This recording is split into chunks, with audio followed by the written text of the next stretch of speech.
अच्छा, ये फोरामेन्स आ गए अपने पास, फोरामेन्स कह रहा हूँ, क्या आ गया हमारे पास, वेंट्रिकल्स आ गए ब्रेन के। सही है। तो आपको पता है दो ऊपर लेंटरल वेंट्रिकल्स होते हैं, फिर थर्ड वेंट्रिकल होता है, फोर्थ वेंट्रिकल होता है। तो लेटरल वेंट्रिकल्स और थर्ड वेंट्रिकल के दरमियान होता है फोरामेन मोनरू, ये वाले।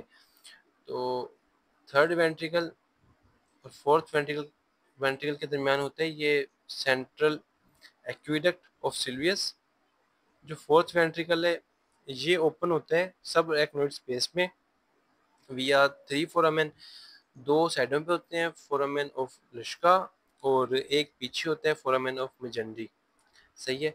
इसकी ज़रा तस्वीरें देख लें। ये साइड व्यू है, इसमें अगर आप देखो तो ये फ्लो है, ओवरऑल फ्लो है कि ये ना जो ये जो ब्लैक ब्लैक सा नजर आ रहा है ये है लेटरल वेंट्रिकल, और इसमें ये इधर पड़ा है फोरामेन मोनरू।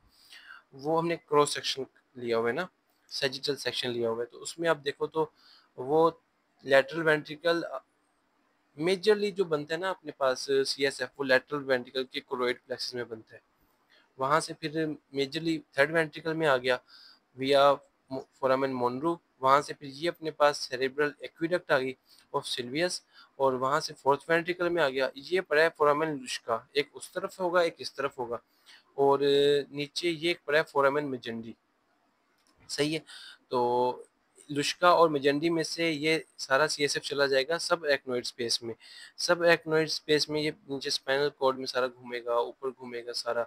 एट द एंड ये ना सारा इकट्ठा, ये सारा सीएसएफ जो है अरेक्नोइड विलाई होते हैं, मतलब मल्टीपल विलाई होते हैं, मिलके उन्हें ग्रेनुलेशन कहते हैं। तो अरेक्नोइड ग्रेनुलेशन जो कि सीएसएफ को फेंक देती है साइनसिस के अंदर, मेजरली सुपीरियर सैजिटल साइनस के अंदर फेंक देती है। सुपीरियर सैजिटल साइनस उसको वीनस ड्रेनेज है उसकी। सही है। नॉर्मली जो सीएसएफ हमारा एक दिन में बनता है ना, तकरीबन आधा लीटर टोटल सीएसएफ एक दिन के अंदर बनता है, लेकिन एट अ टाइम 150 ml होता है, मतलब बनता रहता है रीअब्जॉर्ब होता रहता है। तो एट अ टाइम तकरीबन 150 ml होता है। सही है। और बस फिलहाल के लिए हम इससे आगे पढ़ते हैं, यहाँ से एमसीक्यूज देखते हैं कि जो सीएसएफ है वो रीअब्जॉर्ब है, अरेक्नोइड विलाई रीअब्जॉर्ब करते हैं। सीएसएफ का ये प्रेशर आ गया, नॉर्मली आप देखो 7 से 15 mm ऑफ एचजी उसका प्रेशर होता है, 10 से 20 सेंटीमीटर ऑफ वाटर भी सही है। सीएसएफ की स्पेसिफिक ग्रेविटी ये है, उसकी डेंसिटी ये है। डेली प्रोडक्शन टोटल 450 या 500 तक की हो रही होती है, और एट अ टाइम 150 ml होता है।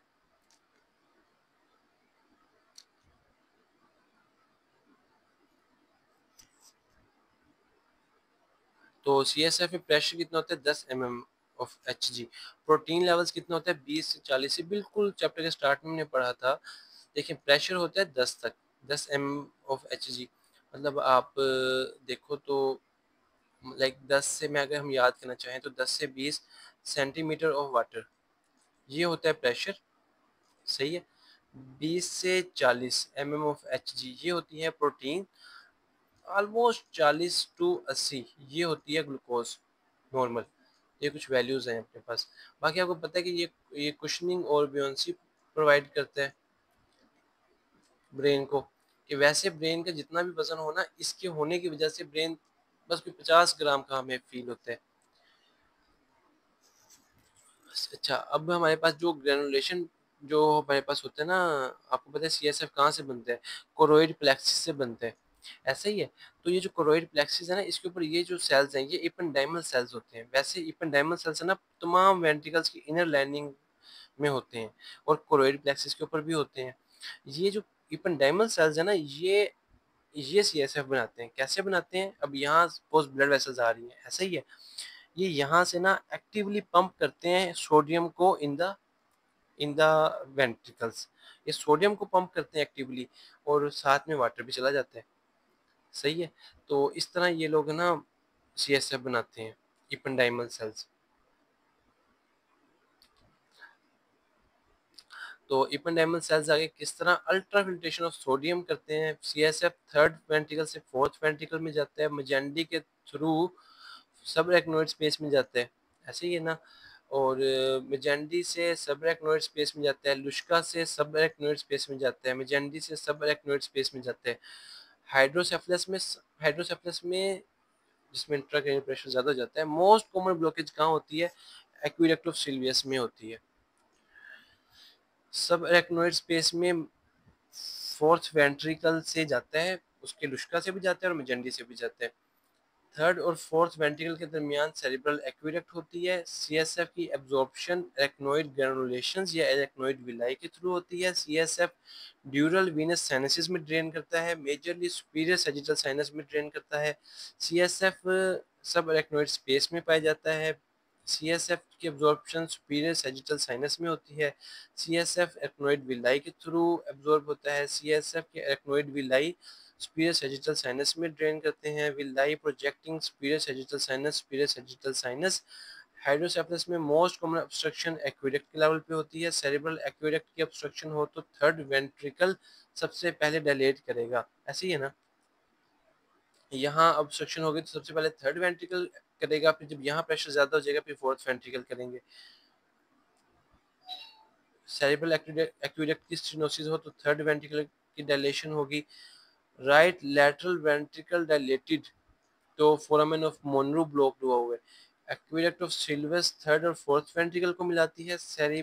पोस्टीरियर टू सेरिब्रल एक्विडक्ट क्या पड़ा होता है? कोलिकस पड़ा होता है। ये मैंने आपको पहले भी दिखाया था कि जो हमारे पास मिड ब्रेन की एक तस्वीर मैंने दिखाई थी, सॉरी, उसमें हम देखा था यहाँ सेरिब्रल एक्विडक्ट पड़ी थी और यहाँ पड़े थे सुपीरियर कोलिकुलस या फिर इंफीरियर कोलिकुलस। सही है।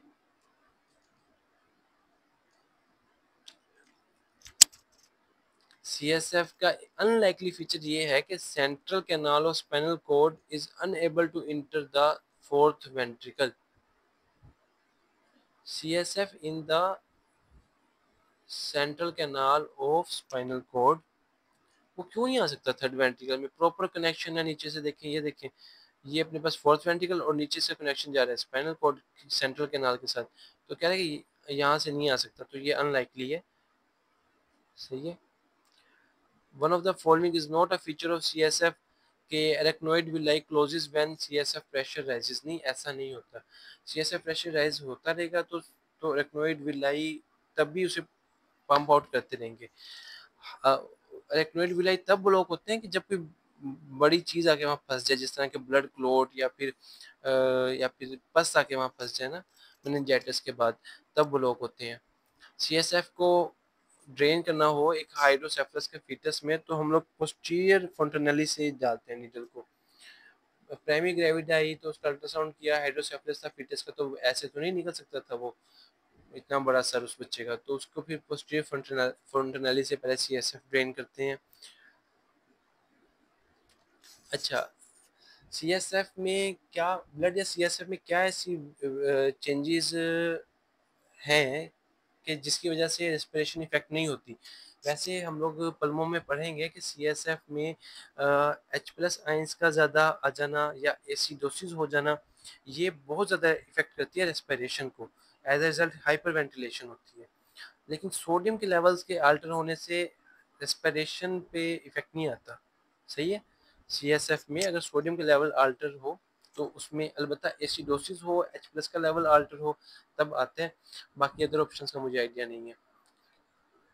क्या मैकेनिज्म है सीएसएफ की प्रोडक्शन का? अच्छा, एक्वस ह्यूमर की प्रोडक्शन का भी सेम मैकेनिज्म ही है आंख के अंदर कि एक्टिव सोडियम सिक्रीशन होगी पहले, फिर वाटर उसके पीछे पीछे आएगा। ठीक है। Floor of aqueduct of Silvius में रेटिकुलर फॉर्मेशन होती है। और हमने स्पाइनल टैप किया, सीएसएफ ब्लड स्ट्रेन था, तो मतलब सीएसएफ के अंदर ब्लड आ रहा है, सब अरेक्नोइड हेमरेज है। फिलहाल यहीं तक करते हैं।